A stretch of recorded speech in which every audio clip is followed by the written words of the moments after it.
Was that Ron right there? Yes, sir. Oh man, what's up with it, Ron? I Oh see man, you. just got off work, staying out the way. Oh man, you still looking good, boy. I see you. Hey, I'm over here looking like James Harden damn near though right now. Right. You can't get your haircuts, huh? All that, nigga. You know, nigga ain't seen a barbershop. Oh, for real. What's up with it, Ron? Nice to see you, bro. Man, good to see you too, my brother. Hey, we're gonna get you up on here though, man. Hey, one love though. Yep, I chime in, fuck with you too. It's all good. He lying. Hey, for sure. Right on, Ron. Hey, Mark, what's up with it? What's good, brother? I would fuck with Brown or something like that. Brown. Yeah. Hey, Mark, what's up, man? Hey, man. First of all, Mark, man. Hey, I want to thank you for coming to the show. You know, taking out this time. Yes, sir. Bringing us international. Mark, you're a little dark, man. Put some light on back there.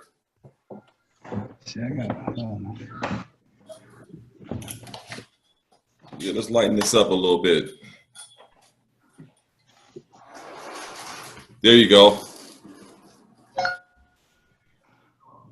Yeah, get these little lights with this light situation. Yeah, there we go. That's better? Okay, yeah, there we go. That's a little better. Yeah, much better, man. Hey, man, thanks for coming, man. Hey, KP, man, thanks for showing, helping me out, host this show again. Appreciate it. Yes, sir. For sure. Man, hey, we about to be international right now. All right. International player from the Himalayas. You know what I'm saying? All the way from Canada up in here. Yes, sir.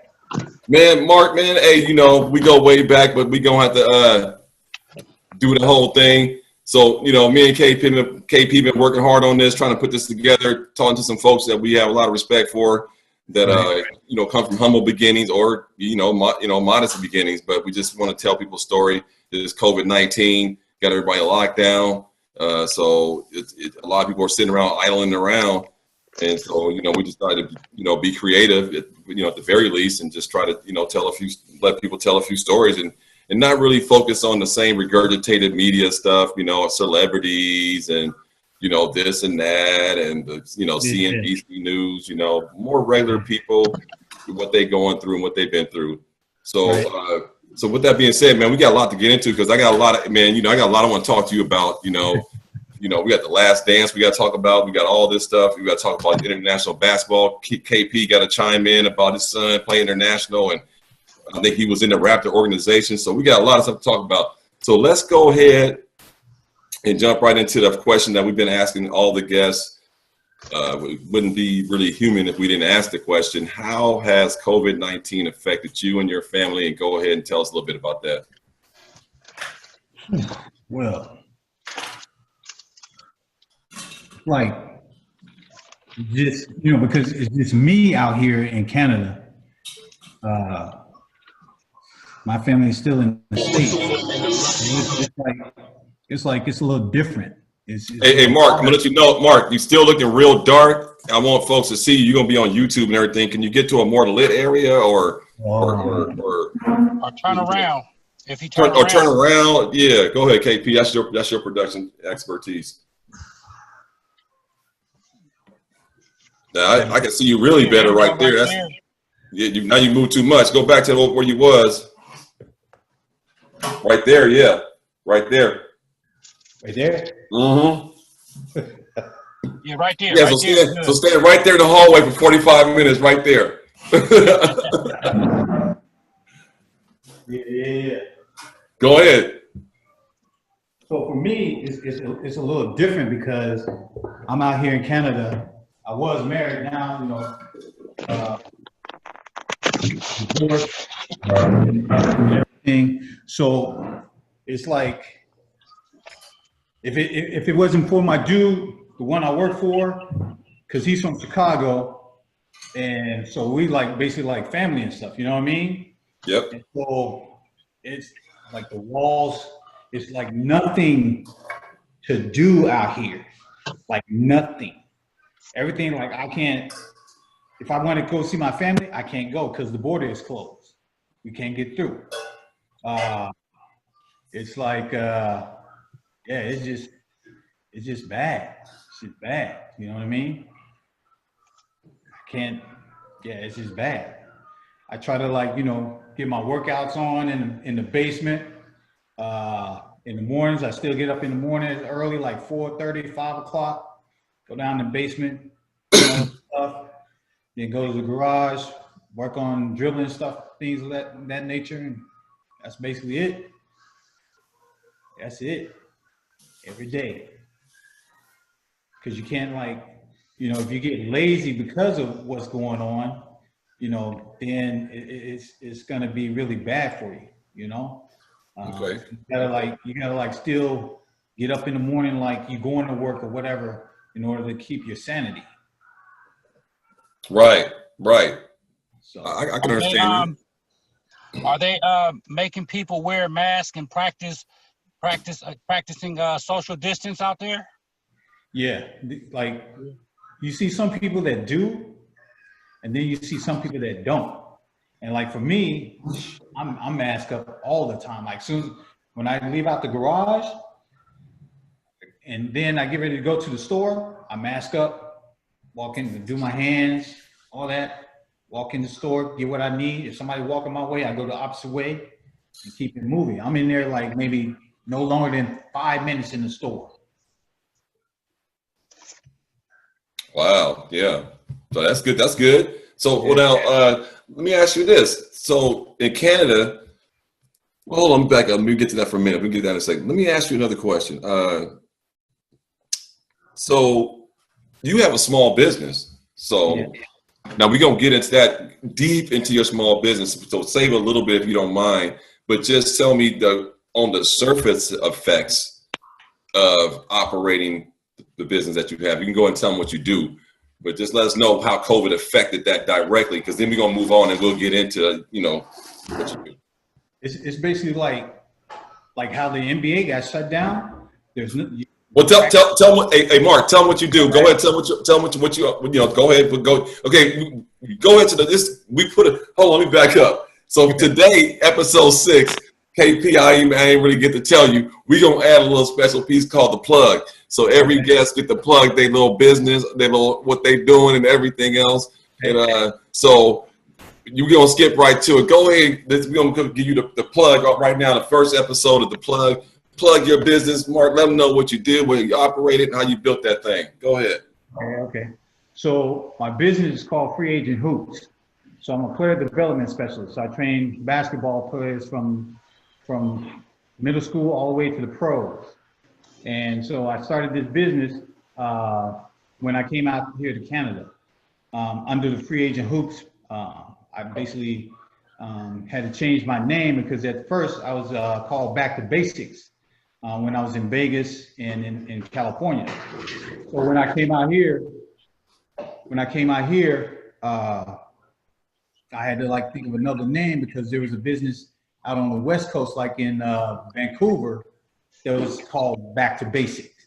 So I basically like, talked to like my boys and like, hey, what do you think about this name? They said, I don't know, man. So I came up with like Free Agent Hoops, and Free Agent Hoops is basically everybody's a free agent until they're signed. So that's how I came up with that name. So I train. I have I have one kid. He just signed with Alabama Crimson Tide. I have another kid that's about to sign with commit to Bethany, I think in Pittsburgh or something like that, or Ohio, one of the two. I got another kid that's just signed with a college team out here in Canada, Humber Hawks, which is like not down south, but it's south of me where I live. So yeah, and then I have a couple other at least about 3, 4 kids that's going to be another top Canadians coming out of Canada. So I'm out here just doing my thing. And do you guys have AAU teams also? No, I don't have an AAU team. I strictly just do training. That's all I do. All right. Affiliated with a couple. Hey, yo. I'm doing something. Sorry, I already have this all in here. Well, can you see what I'm doing? All right. So so I just basically train, and Okay. there was a couple of teams that I deal with at first, just training their teams, and then I just once they a lot of the kids graduated, went to college and high school, other schools and stuff like that. I kind of just venture off until somebody want to hire me on. Mm-hmm. So now what I was going to get at, so we can move on after COVID. I got to still get these COVID questions in because everybody want to know. So what has the impact been like? Because I coach and I work with youths just like as well as you do, as well as KP do, and so now things are starting to loosen up a little bit. But for the most part, seeing how you're in Canada, I was curious on the training aspect, since you do operate as a private business. Do you just got to have the parents' clearance to say, hey, we can continue training, I'll meet you out here in the park? Is there anything you can enlighten us on that? No? We can't even go to the park. They took the goals off the rims off the backboard. So you can't go to the parks. You can't, stuff is like quarantine off. Yeah, so it's basically like you can just be at home in your driveway or in your house and work on your dribbling, stuff like that. That's it. So huge, I would just be fair to say huge impact. Yes. Okay. Very much. Oh, okay, man. Well, let's move on then, Mark, because we're going to get through. I got a couple more things to get through. Now, this is the one that some people actually, I told some people who was coming on, they was like, man, can you ask them this question for me? And so I said, forget it. All right, go ahead. So this is the medical insurance part. A lot of people see you have a real good insight look on things because I believe, Mark, did you work 20 years for Kaiser? Yeah. Yeah, so you work for Kaiser and now you live in Canada. So I was wondering if you can just let everybody in on like what you see the differences of the insurance, the way it is, how we got the PPO, HMO, we got to pay all these plans and don't ever use it. And then we do use it. Something bad happens, we got to pay all this money. Can you, we live in America and a lot of people don't know. At least I don't. And I've been hearing like they got this universal healthcare thing. And if you get sick, you get hurt, it doesn't matter. You can just go in and do what you're going to do. Can you dispel any myths or enlighten us on any facts? The differences, pros and cons or anything? The difference is, yes, medical is free to a certain point. You still got to pay. You still got to pay for your medicine. You still got to pay for your medicine. You still got to other things. So like, for instance, Canada's healthcare is a little better than the States, because I think the state is ranked worldwide. I think the US is ranked like number 37, and then Canada is ranked like what was it? I think 30th in the world. And then you have like France and Japan, all those. They're like Italy. They're all in the top 10. So like for instance, it do take a long time. So say you tear your ACL or you need an MRI. Out here, it takes almost 8 months for you to get an MRI, versus in the States, it'd be like what, maybe 2 weeks, 3 weeks, something like that, where you get an MRI. So it's have your pros and cons. Me personally, I prefer to be back in the States, having any type of operation done, because, I trust my folks in the States versus the medical team out here. But when it comes to certain things, you still have to pay. No matter what it is, you still got to pay, regardless of if you're in the States or if you're in Canada. You still got to pay some money from here or there. Okay. So, I was under the belief that everything was free. I thought you could just walk in and get service, and if you was hurt, they take care of you. Oh yeah, and it was no bill that would come to you. It's still going to be a bill. Like I said, it depends on what it is that you're in for. Like you get a cough, like a cold cough, uh, flu, you still, yeah, that stuff would be free. But then, like once you get admitted, yeah, you still have to have insurance for being in the hospital. If you don't have insurance for being in the hospital, then yeah, it's going to come out your pocket. Okay. So you still have to have insurance. So now let me dig in a little deep on that. So so you know how we got that we got Medicare and whatever. So when you said you have to still have insurance, what are you looking at? Let's just draw a little small. Let's draw a picture that's pretty common in America. Single mom with 3 teenage kids, and she work part time. And so what would her services look like in Canada? Because we know in America she have Medicare, she should have a couple things going on, but what would her services look like in Canada? Single dad with 3 kids, for that matter. You still get covered, and then Okay. you still get covered. But like I said, if it's to the extent to something severe, then you're still going to have to come out your pocket. You still have to have that insurance to cover that portion that the Medicare here doesn't pay for. Okay. So now are the rates going to be similar to what they are here, or is it a big old huge disparity? Like, To be honest, like for me, because I had worked for Kaiser, so basically everything was free for me. So I really don't know.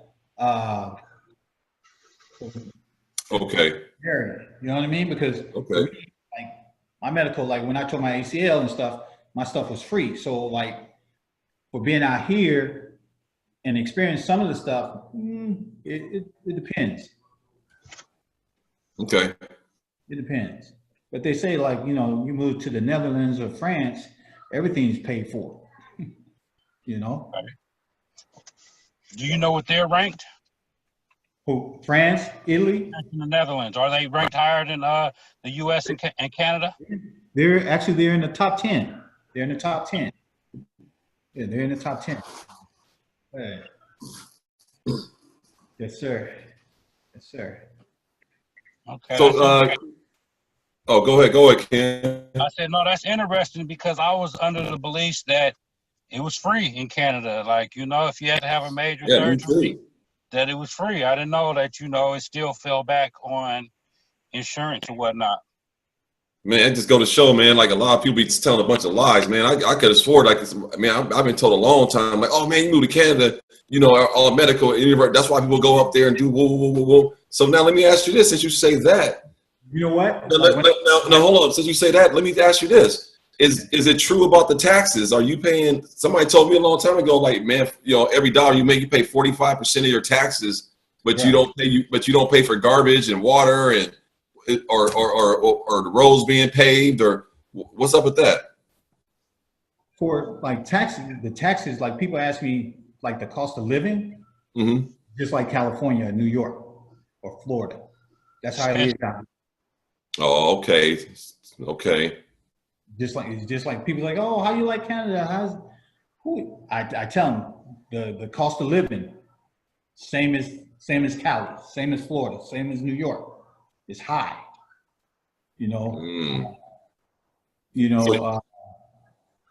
Like There's no subsidized utilities, like when you buy a house or you pay taxes, you don't have to pay water or something like that. No. It still is basically the same thing as being in the States, just a little different. That's it. Damn.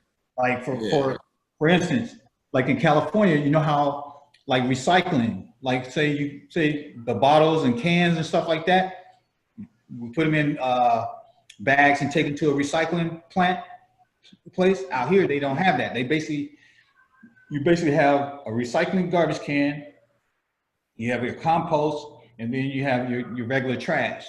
So every Tuesday, you either put out your trash and your compost, and then the next Tuesday you put out your recycling.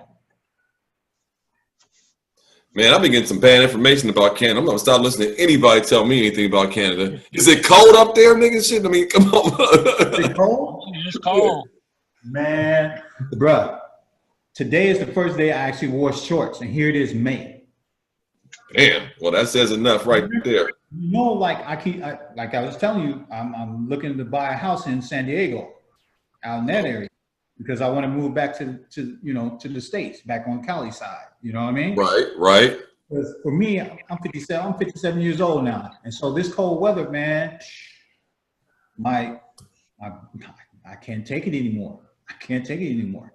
And the only reason why I'm still here is because my dedication to my clients that I have, and then plus the boys group home that I deal with for right now. So hey, so you know how we like to go around, kick it. Like Ken live in Oakland, I live in San Diego. I like to like cruise around, Sunset Cliff or go by Mission Beach and just hang out, just kind of go out by a parking lot, look over the water and reflect. Take us through a day in life. What you doing out there in Toronto, out there in that area? What would you do, Mark? Like, take us through. Like, you already worked out the 3 or 4 kids. You did your thing. You did the personal workout. You went home, checked all your little stocks and everything looked good. Now you want to go relax. You want to go look somewhere and chill. Take us how far that from your house, and what's the name of that place, and what you looking at? So my days like that. So on a Saturday, I play ball at the gym that I work out at with my clients. And so it's a bunch of group of guys that around 1 o'clock, we play for about 2 hours. So I get my run in. First, I get my training in from 11 to 1. I get my training in for 2 hours with my clients. Then at 1 o'clock, we start, pick up ball. And so we ball to about 3.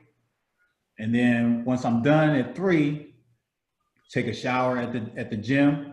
Then it's like, depends on the day. I might just drive to the lake, pull out my little hammock or whatever, and just chill by the lake, have a couple of drinks, or I have a friend come through and we chill and talk or whatever. Oh, okay. So you guys got a little lake over there by you, huh? Yeah, Lake Ontario. Oh, damn! That's a little big. That's a little big lake, huh? Right. Right on, man. Hey, that's cool, man. That sounds pretty cool, man. So, at this point right now, me and Ken usually, we're gonna ask you to go ahead. You kind of went into a little bit, but now we're gonna ask you to tell you who you are, tell everybody who you are. But we're gonna ask you to go back. Go back. I know you was born in Chicago. Talk us through that little part of Chicago. Tell us when you moved over to California. Tell us about a little bit of that, and then we'll move into your glue people. But if you want to put your glue people in this part, you can too. We ask you just tell us one person in your family or somebody in your family, and then someone outside your family that had a huge impact that kind of kept things going and, kept you in the straight and narrow, So go ahead, man. Like, me coming up, I'm a military brat. So my mother actually didn't marry my father. My father, he was a business owner. He owned a couple of grocery stores in Arkansas.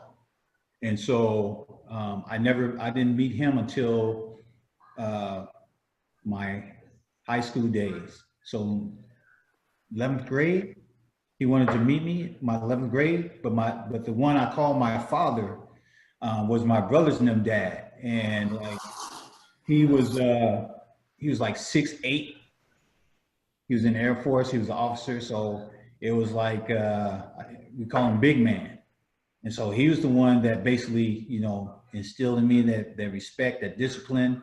My mother, like the sports part, I got everything from my mother because she ran track, she was a cheerleader, all that stuff. So like when we moved all over the world, like Germany, Saudi Arabia,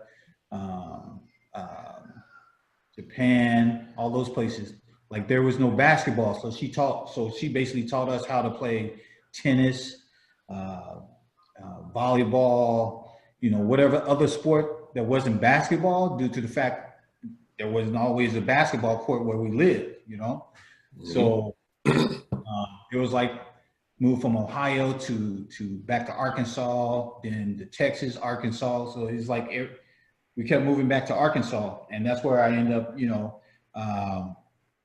going to high school and college in Arkansas. And so then once I graduated from college, I went into the military. Once I was in the military, I was playing basketball for the All Army and everything.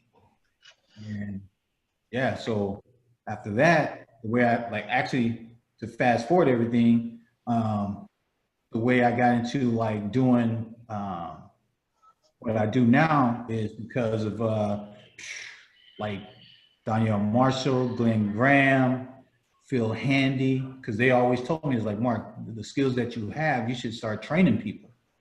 And so and actually Roy Bird, remember Bird? Yeah, I remember Roy Bird, Sky High Bird. Yeah, dunk on everybody.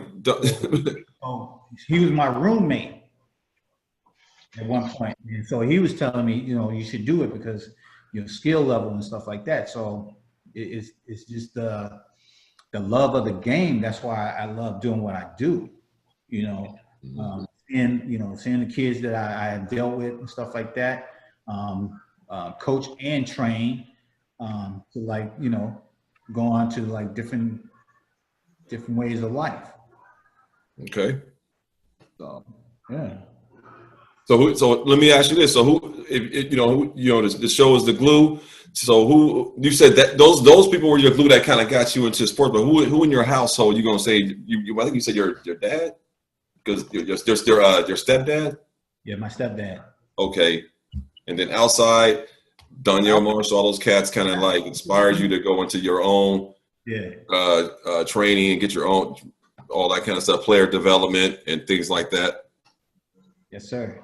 So while you right there, hey Ken, you know a lot of these cats and stuff. So Mark, why don't you go ahead and let everybody know who Phil Handy, since you said, and Danielle Marshall, your two buddies. I know all these guys too, but go ahead and talk about that part of how hard it is to develop. And Ken, you can give a little bit of that too, because you're in play. I mean, I did it too, but Ken, you're into it too. Talk about that player development.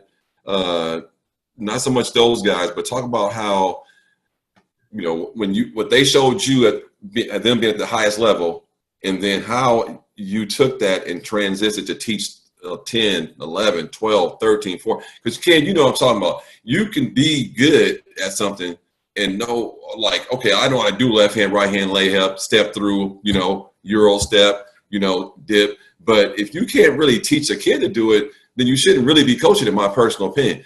But that's just me. So, because I see it all the time in softball, like some people, like, they think just because they know baseball or I played baseball, that's fine, but this is softball. And then the other part that I don't like is that you don't have to really be a master of the subject matter. The best thing you can bring to the table is to be able to teach whatever's in a book or that's a proven science to a kid. Right. That's player development. That's coaching. For me, like parents would come in and say, my kid doesn't know how to dribble with his left hand, or he doesn't do this right, and he doesn't do this right. And for me, what I do, I don't just concentrate on just that one weakness. I basically work on the whole instead of just that one part. Because if you just work on that one part, sometimes you overcompensate using your left too much or using your right too much. So by working on everything all at once, then you become a complete player. See what I'm saying? Because, absolutely. For me, I'm old school. So it's like, people like you can't be teaching no 5, 6, 7, 8, 9, 10-year-old, 11-year-old, 12-year-old, the Euro step. No, you got to teach that kid the basics. Everything has to be the basics with these young players. Then once you say you're in the 9th, 10th, 11th, 12th grade, then that's when you teach like the Euro step or the James Harden and stuff like that. You have to start with the basics. And if you don't start with the basics, if you don't start with that foundation, then you really won't be able to advance. You have to be, you have to be a sponge. So when even today, even though I train, I'm still a sponge. I'm still learning from other trainers that I see. I had that piece to this, I had that piece, because that's what we do. And this piece here, this piece here, to make a complete thing. So. Hey, Ken, I was going to ask you, Ken, go ahead. I want you to tap in a little bit on this player development, because you've been coaching for a long time, and your son made it to the highest level, professional basketball. He probably didn't get to the NBA as long as he won't, but he's still his door is still open. And just to play pro international basketball, I think we all would agree the average idiot don't know how hard that is. So when someone says I was a pro player, they go, "Oh, who did you play for, the Lakers or the Blazers?" Like, no, I played in Europe, I played in China, I played in Turkey. But they can't really wrap their head around it because they don't know basketball. Because if they knew basketball, they'll be able to say, "Oh yeah, didn't Mario Elie go to the CBA into international? Oh yeah, didn't John Starks go European? Oh yeah, didn't so and so? Didn't he start his career off in 12 years before he even sniffed the NBA court? Patrick Beverly, all these guys." So, but the average person don't. If you ain't, what's his name? Yeah. So back when he was with the M1 squad back then. Yeah. So yeah, Ken, go ahead and let them know about that player development and how you help Davion keep on focus on that, because you got to have somebody teaching you the right stuff. So we can't move the arrow from that. Well, for one, a lot of it comes within the person. The person, they have to want it. So it's a lot of parents in the AAU and high school that they want it more than the kid, and sometimes they force it on the kid. Yeah. So I never once forced my kids to go to tournaments or to play sports, or it was all on their own choice. And coming up, Davion and my nephew Bam, and I pretty much brought them up with me, and I learned coaching from coaching them. And it came a time where, do you want to go to a prom? Or we got this tournament this weekend. I won't be mad at you if you go to the prom, because I know how fun proms are. But I'm going to be at this tournament because I got to go with the rest of the kids. And it never failed. They always chose to go hoop. Yeah. And because they had that drive, they made it to college. Yeah. They got a degree. And luckily for my son, he was fortunate enough to grow to be, he's about 6'5". Okay. Point guard. And so he was able to go to the next level. But a lot of kids fail to realize that the books is the key too. So A lot of kids think that, okay, if I'm good enough on the court, I can slack off a little bit, but they go hand in hand. I know a lot of coaches that won't touch a kid if the books ain't right. That's me. Ain't right. I know coaches that won't even touch you. Yeah, Mark, why don't you go ahead and jump in on that real quick and talk about how many kids how you handle that through free agent hoops, how a big part of that is of your organization, academics. That's on me. I had a client, his dad told him, he came to me, he said, "Mark," he said, "David is not going to be playing, coming for training the rest of the semester." And he said, and then he told me the reason why, and it was his grades.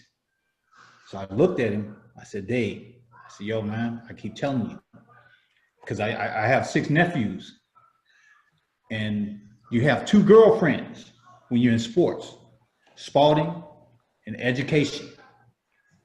Education. Like that. Education help you get that free ride with whatever sport that you play, whether it's football, basketball, baseball, track. These two go together. These 2 females, they won't hurt you. They will be there by your side from here on out. But if you let that education fall to the wayside, then Spalding or whoever is not going to be there for you. So you got to always have those 2 right there: Spalding, education. Got to. If you don't, they work hand in hand. Because when you graduate from high school and you get that free ride. Like I tell these kids out here in Canada, I say, yo, I said, you gotta want that free money. You gotta want, and by me saying that free money, that means you get that free ride. Mm-hmm. Free education. Who don't want any free education? Right. A lot of players, football, basketball, track, whatever, got it. You should be able to want it also. Right. Well, I used to always tell my sons and my nephews and some of my other players, because they were student athletes, and people say, oh, they don't get paid and this and that. And I was like, well, they do get paid, because I didn't have to pay for my son to go to college. I didn't have to pay for books. So they are getting paid in a way. Yes, sir. And I asked my son, I said, how many lines you had to wait in to get your classes? He said, you got to wait, what? He was like, none. I said, yeah, your classes is all made up for you. You got your classes. I said, I used to be in college, and I get there and I have my schedule of what I wanted to do. And then I had to switch everything up because this class is full, that class is not available, this is full. He said, they do that to people? I said, yeah. I said, but that's why I always preach, go to school, be an athlete, because it's a different level, it's different. So that's a big factor. You got to, them books, all you kids out there, the books is the key. A coach will take a lesser skilled person with better scholastic grades than that top tier athlete. Yes, sir. Because coaches don't want to risk their job and bring somebody in, and then you flunk out after your first semester. You partying and kicking it and doing too much, versus that person that's not as good, but the coach knows he's serious about his education and he's going to be there. Yeah, that's right. So, hey, Mark, let me ask you this. Let's go back to free agent hoops, man. So this is your academy, and tell me how. I think you probably mentioned earlier. How long has it been going? I've been doing the training thing for like about 25 years. Okay, so how many kids do you have right now that you're working with in your portfolio? Like around about, it ain't got to be exact, just about Roughly 11. 11. So that's pretty busy, because if you really train, that's pretty busy. Because I know for a fact, because I mean, I try to do a little training myself, work some kids. But the one reason why I lost a lot of interest in it is because I found out I had more energy than my clients. And so I didn't want to take nobody's money. I actually, had a kid that the parents were like, yeah, do this, that. And I was like, man, be honest with you, your kid don't even want to do this. So I was just like, I don't even want to do this, man. And then I had a friend, I told her that, and he said, Danny, dude, you didn't want to, you just passed up on the money. I said, man, dude, I said, for real? I said, man, I ain't trained no kid that don't want to play a sport. Man, that's crazy to me. So I try to be cool and tell the parent. They told me, oh, maybe because my kid don't like it. I was like, what? I mean, you were paying me $45 for 30 minutes. I'm telling you, I don't want the money. And you go tell me that. So that's when I knew that, like, there was a lot of disillusioned parents. And what I also found was that people that got the money, they'll just stick their kid in anything and don't really care about it. So my question to you is, have you ever ran into any clients and you just knew this kid, like, even they love basketball, okay? Loving something is one thing, but to really believe that you're going to actually super excel at it, and if it's not physically inside of your scope, I believe personal trainers and people should talk to their parents and let them know, like, let's try something else out. Like, this is really not going to go too far. And there's nothing wrong with that. Am I wrong to think that way? No. No, because you're not in it for the money. So hold on, Ken. Let Mark go and answer that. Then Ken, you go and chime in. No, actually, that's right. It's not about, like, when what I do. Like, there's kids that they'll reach out to me, and I ask them, "How'd you get my information? Where did you see my my flyers or whatever?" And they say, "Oh, we saw it at Starbucks, or we saw it at Sport Check, or we saw it at the gym. It was going on the advertisement board." And so then I asked them, "Can you have your parents call?"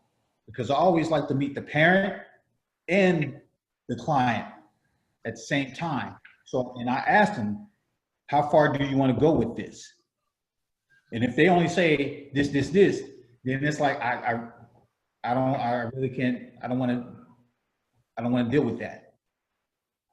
I have met some parents that their kids, their situation and stuff like that, they're really good. They're motivated. They're gym rats, but they can't afford my prices. So it's like you said, it's not about the money. So I would work a deal out to where, I help that mother that has like 8 kids. You know what I mean? Right. Has a kid he's very talented, and then I see her situation. I say, hey, you know what? This is what I do. If you can afford this price right here, then we'll deal with that. So you're dispelling some myths about personal trainers in a sense. I'm saying that I wouldn't work with a kid if I think they can have anything. You're agreeing with that. I think Ken agrees with that. But you're also saying that if you recognize a young kid that has some good talent that can probably go get them at least a look at a Division I, NIAA, whatever, you're saying that you'll take a cut just to keep that kid on point to alleviate that pressure off the parent in the household. Yes, sir. Because that kid, he's going to respect you. He's going to respect you from the time. If he make it to the league, he's going to always remember that guy right there, Agent Hoops, Mark Burns, Mark Brown, Pitts. They was there for me doing this whole ride. They're going to remember that. So, Ken, I know you can speak on that a little bit. You worked with a lot of kids in East Oakland, San Leandro, North Oakland, all over, man. I used to have a rule. I had a pretty good team. In a couple years, we had elite teams, but I would never turn down a kid that would want to come work out. Even if you knew you couldn't play with my team, I'd allow you to come in to practice. You could do the drills. You could do the skill stuff. You could sit and learn the system, and you could, run a scout team for me. But that was one of my rules. If somebody wanted to really come work out and get better, I would never turn a kid away, because in my heart, I feel if I turn him away and then he went to the streets, or if something happened to him, I'd be sick to the stomach, because I know, like, this guy came and reached out to me, and then because my team was so good, I told him, oh, no, you can't come. No, it wasn't like that. Yeah, come on. I'm going to get you better. Come on. On this drill, I need you to come double team. I'd figure out a way to help keep them out the streets and to stay focused. So, a lot of people like us are in it because we're good people and we want to give back. But I'm going to say 80% of the people that's out there doing it, they in it for the money. They'll take that kid that they know, oh, this kid's going to get cut when he's a junior in high school. He ain't even going to make varsity, but I'll train him up because, I know his parents got the money. And we'll, like you say, versus us, we like, no. There's a lot of kids that I coach with my team, and it's sad, but I had a team that I took from like 11 years old through high school. Quite a few of the kids on the team, I might have seen their parents once in 7 years. Wow. Wow, yeah, that's unfortunate, man. Man, and we going right now.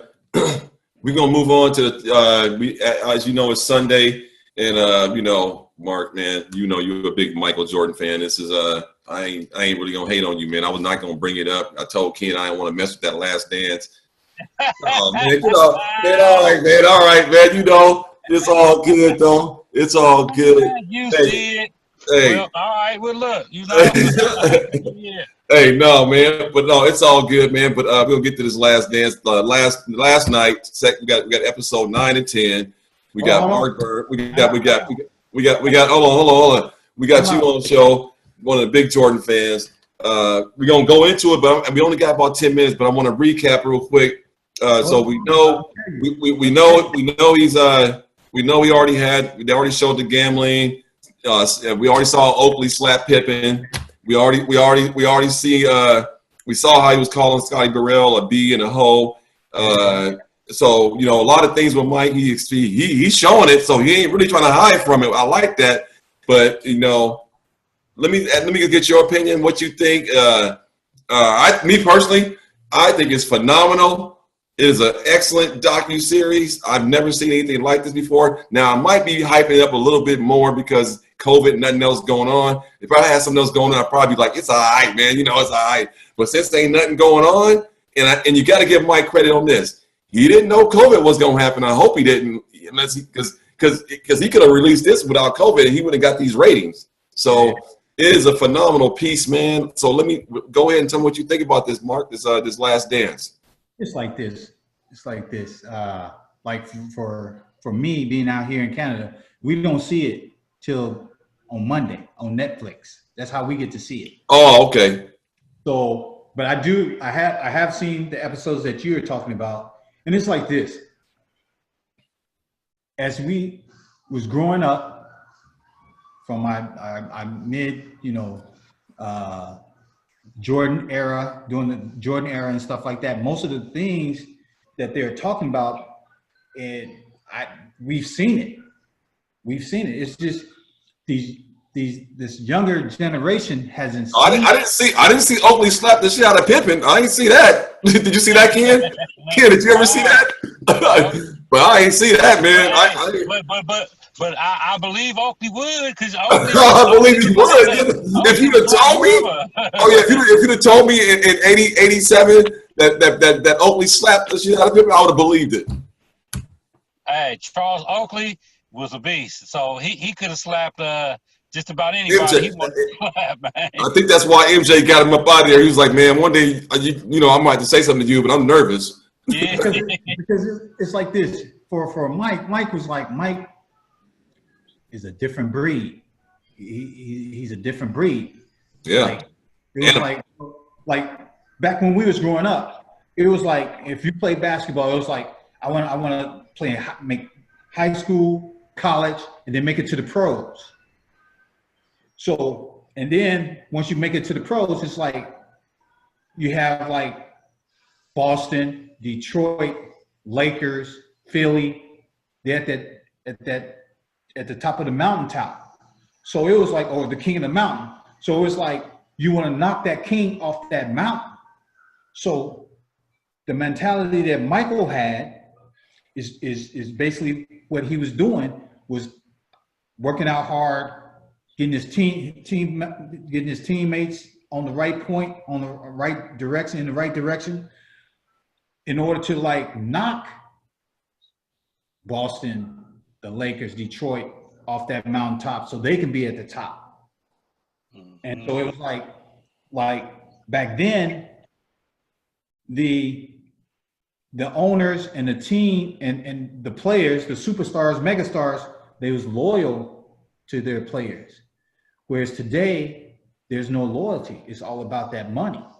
Oh, it's definitely Pippen like this. You got that right. Pippen like, man, my contract was so bad. I mean, think about this. So think about that. So Scottie Pippen, after their third championship, was making $2.8 million. But then they bring in Kukoc, give him some chips. They bring in Rodman, give him some chips. Back up. They bring in Ron Harper. They bring him in, give him some chips. And then they still got him sitting on that same dead contract. And then one of the things that I found out on another show was that they try to stand behind, like, if you sign it, then you stuck with it. Well, guess how many guys in that 80s, in that draft, signed horrible contracts, got torn up? Magic signed a 25-year, $25 million contract out of Michigan State. And they tore that shit up in 2 years. Yo, but how So Reinsdorf really is trying to push the blame on Jerry Krause. The Last Dance is really, in my opinion, exposing that Reinsdorf really, really had a bigger hand in it than what he wants to make out. Ken, what do you think on that, Ken? I mean, Reinsdorf had more. He's the owner. He could tear up a contract. Krause can't tear a contract up. But he was that right-hand man, though. That's what I'm saying. That right-hand man. It was like, right. If you're a right-hand man, you're going to trust whatever he says, right? But I do believe if Krause would have backed Mike them, that Reinsdorf would have went with the show. It looks like he had a bigger influence on, like, if he would have said, hey, Jerry, you are crazy. Don't bust this up. But the mere fact that he said, I'm looking at a European kid that's going to be playing in the Olympics, and that's when they started trying to push him out the door. And then Mike, remember, in part 3, they said they went at Kukoc so hard. He didn't even score a point. And then he came back the next game, had 19, played a little better. Than Mike said, okay, I knew this kid could probably come back and play with us. But think about that for a minute. That's how much animosity it was that they were they put an X on his back in the Olympics. Oh, yeah. Yeah, you trying to bring somebody into the family. It was a family, and you bring somebody that's not part of the family. Yeah, you're gonna like treat that person bad, and you're gonna test him to see if he's a dog. If he's not a dog, if you can't run with the big dogs, you need to stay on the porch. You know that. Yeah. So that's basically how they was treating him. But then also you have to understand how much money was Mike making during the first 3 years, because he was the lowest paid megastar. No, that's my point. I think they all had crummy contracts, but I think the only difference is that when Nike signed Mike, they showed that little part about that. I don't know if you saw it. I don't want to tell you too much, but Nike hit gold mine. They hit the oil. So at that point, Mike was just probably like, I ain't tripping. I'm getting all this money off the court, so I ain't really tripping. But the cool part about it, what I like about Mike, even with the crummy contract and Pippen, I just think the Bulls did him dirty because they played at such a high level. They didn't really let the money really affect their play on the court. I think most cats today, and I don't want to throw kids under the bus because I like all these players getting their money and getting paid. I love it, but Right. I got to be honest with you. 80% of the superstars today, if they were under a bad contract, they would demise their franchises by play on the court. Not saying they would point shave, but they just wouldn't really go hard, man. If they was in a bad contract in today's player, there's no way they would perform at that level. We never even knew that they were that mad, and they were playing so great. Because for them, it was I had no idea that Pippen was like the sixth highest paid person on the team. That they should be ashamed of that. Pippen should have got paid. There's no way they should have dismantled that team because they still had another 2, maybe 3 championships in my judgment if they would have kept them and just kept putting good pieces in with the core players. So that was just like mind-boggling to me that Jerry thought he was that important and thought he was that nice that he could recreate that again and just like he was a big part of that. That's just funny to me. Yeah, that's crazy. That's the biggest boggle ever in history of sports. Like you had MJ and Pippen in their prime, ready to win. Like I'm a Laker fan, but I had them down for 8 straight. If Mike don't quit, I don't know about 10 straight, but I give him 8 at least, 8 straight. And so at 8, I think Mike would have been competitive enough to try to go chase Bill Russell. So we never know. He probably would have went for 10. He probably would have went for 10. I think he would have if he. But he would have got 8 easy. Yeah, if he hadn't retired, I say they would have. I think they would have matched Boston. They would have matched Boston. Either match Boston or have at least one less win. That's what I think. Because when he came back that second go around, it was like nobody can really mess with them. It was just people. Hey, Mark, man. Hey, man. I'm gonna wrap this up in a minute. I want to close you out on this last question. So overall, how would you say the quality of life in Canada is, man? Like, what could you leave us with? What's some of the good things, and what do you like about Canada? Before COVID-19, everything was good. Go here, go there. If I was bored being here, I'd take a drive across the border to Buffalo or Niagara Falls, or go to Syracuse or whatever, hang out, come back, stuff like that. You can have fun here. You can have a good life here, but just the COVID-19 it has everything just messed up. And yes, our life is going to change due to the fact of that. Social distancing and stuff like that. Different ways of working out, training and stuff like that. So, but Canada is a good place. It's a good place. So I got a couple of domestic questions for you. Some people wanted some. I got some friends that ain't really. They still on. They do their thing, so they be want to know some weird questions. Man, how much is a gallon of gas out there? Some unleaded gas. Oh, they go by liters. So right now it's is 84 cents, 84.9 cents a liter. So I have an SUV. I have a Lincoln MKX. So free agent. Damn, free agent Hoop's playing good, huh? Boy, you over there riding good. Who you got? RJ Barrett? You did you train him? Shit. I don't want to get into that. That's a different story we have to talk about. Oh man. I got a question. I went up to Vancouver, and when I was in Vancouver, every person I met was nice. Is it like that out there where you at too? Because in Vancouver, everybody, I walk by people. I'm American. They speak it. Hey, how you doing? From the elderly to the Caucasians to the Chinese to the Jamaicans, everybody was nice. It's like this. You're on the West Coast. So you're on the West Coast, right? So I'm on the East Coast. People are nice. When people do find out that you're American, like for me, they was like, "Oh, you're an immigrant." Excuse me? I look at them like, God damn, you went straight immigrant on them, like you an immigrant.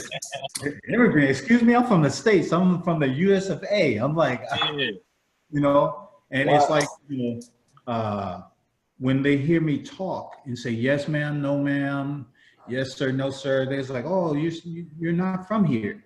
I say, "Yes, ma'am, you know, I'm from the States." "Oh, no wonder, because out here, people are nice. You have a mixed crowd, just like how in the States." Okay. You know, okay. When it comes to the women, yeah, it's different. Like, "Oh, you're American. Oh, how you doing?" You know what I mean? Yeah. Hey, Mark, man, hey, got a few minutes left. I got a couple more questions, kind of domestic, little local, little low-key questions. Another one real quick, man. How much is a gallon of milk out there? Oh, they have like... It's a liter. They have, so you get these bags. So like 3 bags, which is like... Bags. Let me show, hold on, I'll show you. What the hell? Milk in a bag? Man. They're selling bags.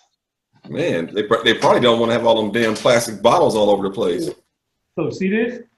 Yeah. Whoa! What the hell? So 3 of these. So 3 of these. That's like a kilo. That's like a bird.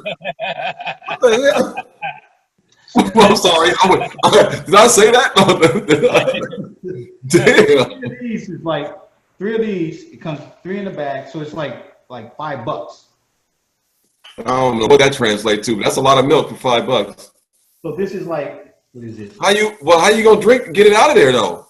So it's like so 3 of these is like 4. So it's like, so actually no, this was 2 bags. No, this was 3 bags. So this is a 4 liter. This is a 4 liter bag.